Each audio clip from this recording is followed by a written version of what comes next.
আলাইকুম, welcome to Tanzina's recipe. আজ আমি আপনাদেরকে খুবই সহজ এবং অল্প উপকরণে খুবই মজার একটি মাছ রান্না করে দেখাবো, তা হচ্ছে বেলে মাছ।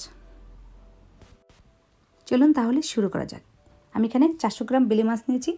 মাছগুলোকে ভালো করে ধুয়ে তারপরে ক্লিন করে নিয়েছি। তো এখানে আমি তেল নিয়েছি হাফ কাপ, পেঁয়াজ নিয়েছি 1 কাপ, রসুন কুচি নিয়েছি 1 টিস্পুন, হলুদ, মরিচ, ধনিয়া 1 টিস্পুন করে নিয়েছি, একটি টমেটো ফালি করে রেখেছি, আর এখানে 4টি কাঁচামরিচ নিয়েছি ফালি করে রেখেছি, ধনিয়া পাতা। তো এখন প্রথমে এই মাছগুলোকে সামান্য একটু লবণ, একটু হলুদ, সামান্য মরিচ এগুলো দিয়ে একটু মাখিয়ে নিচ্ছি। তো হালকাভাবে একটু ভেজে নেব মাছগুলোকে।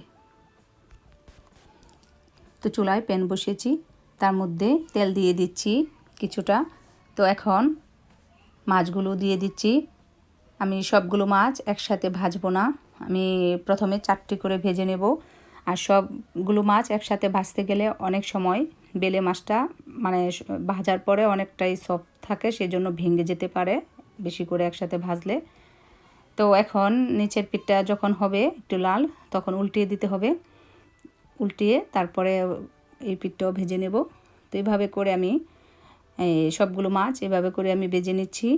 এখন মাছগুলো ভাজা হয়েছে, এখন উঠিয়ে নেব।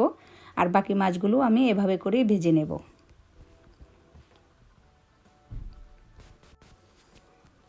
তো এখন বাকি তেলটুকু দিয়ে দিলাম, তার মধ্যে দিয়ে দিচ্ছি রসুন কুচি। তো রসুন কুচিটা যখন একটু হালকা ভাজা হবে, তারপর দিয়ে দেব পেঁয়াজ কুচি। তো এখন পেঁয়াজটার মধ্যে সামান্য স্বাদ মতো লবণ দিয়ে দিচ্ছি। তো লবণটা দেওয়ার পর একটু নেড়ে ছেড়ে ঢাকনা দিয়ে ঢেকে রেখে দেব 2 মিনিটের জন্য। 2 মিনিট পর ফিরে এলাম। পেঁয়াজগুলো খুব সুন্দরভাবে একটু ভাজা হয়েছে, সফট হয়েছে। তো এই পর্যায়ে এসে মশলাগুলো দিয়ে দেব। হলুদ, মরিচ, ধনিয়া, যে যেরকম জাল খেতে পছন্দ করে ওরকমই দেবেন। তারপর দিয়ে দিচ্ছি কাঁচামরিচ ফালি করা। এখন দিয়ে দিচ্ছি টমেটো।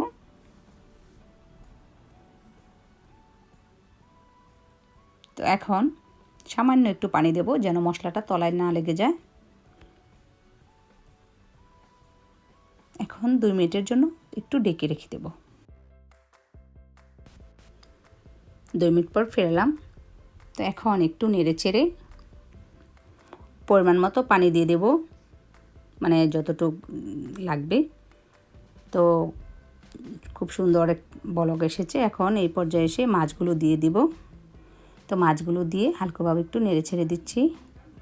এখন ঢাকনা দিয়ে ঢেকে রেখে দেব 5 মিনিটের জন্য। যেহেতু মাছগুলো মানে ভেজে নিয়েছি, খুব বেশি রান্না করার দরকার নেই। তো 5 মিনিট পর ফিরে এলাম। এখন আলতোভাবে মাছগুলোকে একটু নেড়ে চেড়ে দিচ্ছি, আর যতটুকু পারি উল্টিয়ে দিচ্ছি। খুব সুন্দর হয়েছে, ফ্লেভারটাও নাইস। তো এখন ধনেপাতা দিয়ে আরও 2 মিনিটের জন্য ঢাকনা দিয়ে ঢেকে রেখে দেব। তারপর আমি পরিবেশন করে দেখাচ্ছি আপনাদেরকে। তৈরি হয়ে গেল আমার বেলে মাছের ভুনা। প্রণালীটি যদি ভালো লাগে তাহলে ট্রাই করতে পারেন।